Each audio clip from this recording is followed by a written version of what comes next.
उड़ीसा में cyclone yes के दौरान भी ऑक्सीजन की सप्लाई कहीं नहीं रुकी। आखिरकार क्या थी वो प्लानिंग और किन बातों का ध्यान रखा है सरकार ने जो इस तरह की बात को अचीव किया जा सका है। इस पर बात करने के लिए हमारे साथ हैं कैप्टन मिश्रा, MOS होम हैं, एनर्जी मिनिस्टर हैं।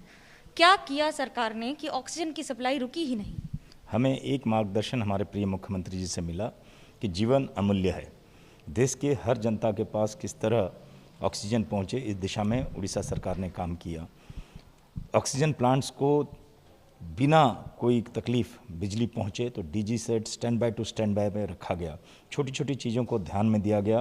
पूरा प्लांट को किस तरह विंडो खिड़कियां को भी सील की गई स्कॉच कल टेप से, और जो हमारे अधिकारी हैं वहाँ काम कर रहे थे उनके पूरे ध्यान रखा गया, और हाईवे को पूरा क्लियर रखा गया, ग्रीन कॉरिडोर बनाया गया। हमारा हाईवे पेट्रोल ये ऑक्सीजन जो गाड़ियाँ हैं उनको सुरक्षा के से आगे बढ़ाए।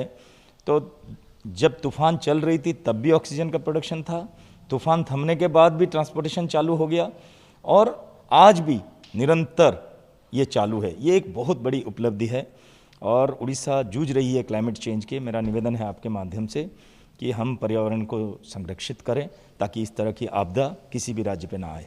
जब पर्यावरण की बात कर रहे हैं, मुझे ये बताइए कि ऑक्सीजन की सप्लाई किस तरह से बाकी राज्यों को भी लगातार जारी रही है? एयरपोर्ट के बंद होने के बावजूद किन बातों का ध्यान रखा गया है?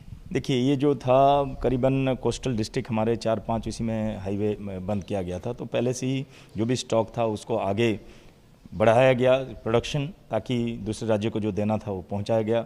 पहले से ही लेके ऑक्सीजन फिल्ड ट्रक्स हाईवे के आगे रखा गया, वहीं से सीधा हमारे जो हाईवे पेट्रोल लेके उसको आगे बढ़े। एयरपोर्ट क्लोजर के टाइम में तो एयरपोर्ट से नहीं जा पाया, लेकिन जो जितने भी पहले से ही पोजीशनिंग करके स्ट्रैटेजिकली हाईवे पे रखा गया। और तूफान के दौरान भी प्रोडक्शन थोड़ी देर के लिए मतलब भी बंद नहीं किया गया बिजली की सप्लाई, तो ये एक बहुत बड़ी उपलब्धि है। तूफान के दौरान देखा जाता है बिजली के पोल गिर जाते हैं, डिसरप्ट होती है सप्लाई। एनर्जी मिनिस्टर हैं, उसको कैसे मेंटेन किया है? देखिए, एक मूल मंत्र है हमारे मुख्यमंत्री जी के, गरीबों के पास जब when they need you most you should be standing. The governance pattern has changed. We are no more ministers, we are in the field. I was there during the cyclone, you yourself were there. So we are there with the people when the cyclone was passing. That is the kind of commitment our Honorable Chief Minister has for the people of Odisha. And that's the reason could be we all are motivated. And today you see the energy warriors, they are on the field, in the water, lifting 10 people deep water, and they are lifting a pole to restore energy. That's how within 4 hours of our failure in most of the district headquarters and hospitals, COVID hospital, हमने बिजली पहुंचाने में सक्षम हुए। ये एक बड़ी उपलब्धि राष्ट्रीय स्तर पर। कोई भी राज्य इतनी बड़ी तूफान सुपर साइक्लोन के 4 घंटे के बाद बिजली सामान्य किया है, आप उसके एग्जाम्पल दीजिए। कोविड अस्पतालों में कैसे मैनेज किया गया है, क्योंकि वहाँ तो 1 सेकंड के लिए भी बिजली नहीं हट सकती? पूरा हर अस्पताल में जो भी रिक्वायरमेंट था बिजली के, उसका आकलन करके उसका डबल द कैपेसिटी जनरेटर रखा गया।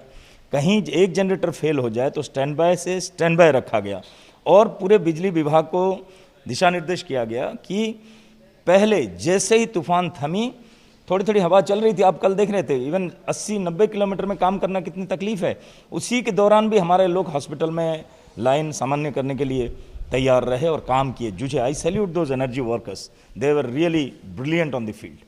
फील्ड में काम करना आसान नहीं है, खास तौर से तब जब एक और साइक्लोन हो और दूसरी तरह कोविड, लेकिन सरकार ने ऐसी कई बातें करके इसे भी साबित कर दिया है। कैमरा पर्सन मान के साथ मनोज्ञा लोईवाल, बालासोर, उड़ीसा, ABP न्यूज़।